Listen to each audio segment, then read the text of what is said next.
इस समय हमारे साथ मौजूद हैं उद्धव ठाकरे गुट से शिवसेना के सुनील खराटे जी।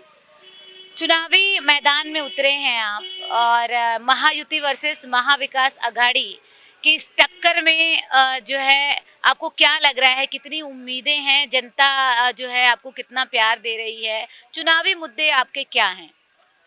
मैं गए 15 साल से जन सेवा कर रहा हूँ, इसलिए जनता का प्यार बड़े भर भर के मिल रहा है, जनता का आशीर्वाद मिल रहा है। हाँ। जैसे जैसे हमारी पदयात्राएं जाती है तो हमारे जो पदयात्रा में जो आशीर्वाद मिलता है वो हमें और उत्साहित कर रहा है। निश्चित तौर पर हम विजय की ओर अग्रसर है। और जैसे आदरणीय उद्धव साहब ने 2.5 साल का जो कार्यकाल उनका था, वो उसकी वजह से पूरे महाराष्ट्र में उनको स्वच्छ प्रतिमा का कुटुंब प्रमुख ऐसी उनको उपाधि मिली है। हर घर में उनको सराहा जा रहा है, उनका काम सराहा जा रहा है। और उनका जो 2.5 साल का कार्यकाल उसके बाद जो सरकार गिराई गई, उसके वो महायुति के प्रति उनके लोगों के मन में एक बड़ा नेगेटिव एक प्रचार हुआ है। और लोगों को वो पसंद नहीं आ रहा है, इसलिए महाविकास आघाड़ी का सरकार बनना निश्चित तौर पर 100% पक्का है। मौजूदा जो विधायक हैं 3 बार से लगातार विधायक बनते आ रहे हैं। कई जो है विकास कार्यों को लेकर दावे कर रहे हैं, वादे कर रहे हैं।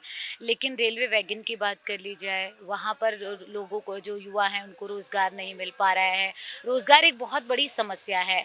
और दूसरी तरफ जो किसान हैं, क्योंकि काफ़ी मात्रा में यहाँ पर संतरों की खेती होती है, उसके लिए किसी भी तरीके का कोई प्रोसेसिंग सेंटर नहीं है, वो भी एक बड़ी समस्या बनी हुई है।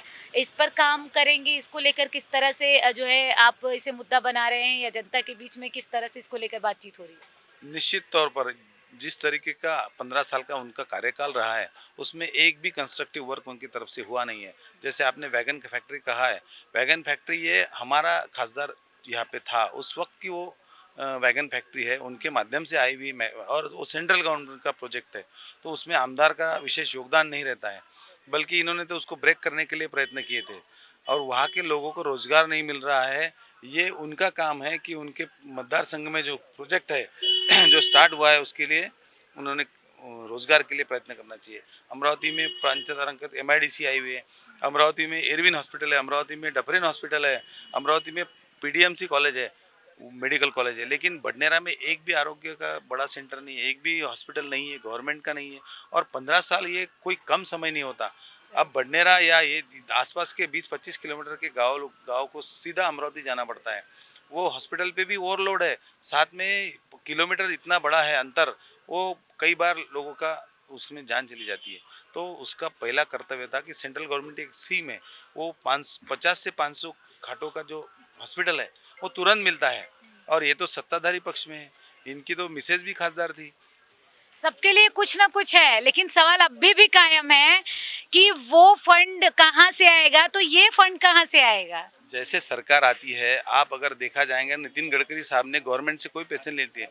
वो जितना भी रोड का नेटवर्क है उन्होंने खुद के पैसे, वो आज भी बोलते हैं कि मेरे पास पैसे की कमी नहीं है, मेरे को गवर्नमेंट से पैसा नहीं चाहिए, मैं पैसा जनरेट करता हूँ और उसके माध्यम से मैं रोड का नेटवर्क बढ़ाता हूँ। ये बात उस तो महायुति भी कह सकती है। नहीं तो वो नहीं कह रहे ना, वो उन्होंने सब फेल हो गए ना। 1500 रुपये जब दिए उन्होंने तो हमारे माता बहनों का तो बहुत अच्छा हो गया, लेकिन जो बाकी की स्कीम उन्होंने बंद कर दी है वो तो लाभार्थी रह गए ना, उस वंचित रह गए उससे। चलिए, बहुत शुक्रिया हमसे बातचीत करने के लिए।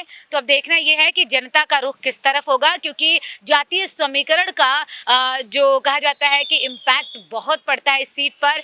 ये सीट बेहद जो है दिलचस्प बनी हुई है। वजह यही है कि कई निर्दलीय हैं, किसी को महायुति का समर्थन है तो किसी को जो है महाविकास अघाड़ी का। लेकिन जीत को लेकर जितनी प्रत्याशी हैं जो आश्वस्त हैं, उसमें जनता किस पर भरोसा जताएगी, ये आने वाले नतीजे तय करेंगे।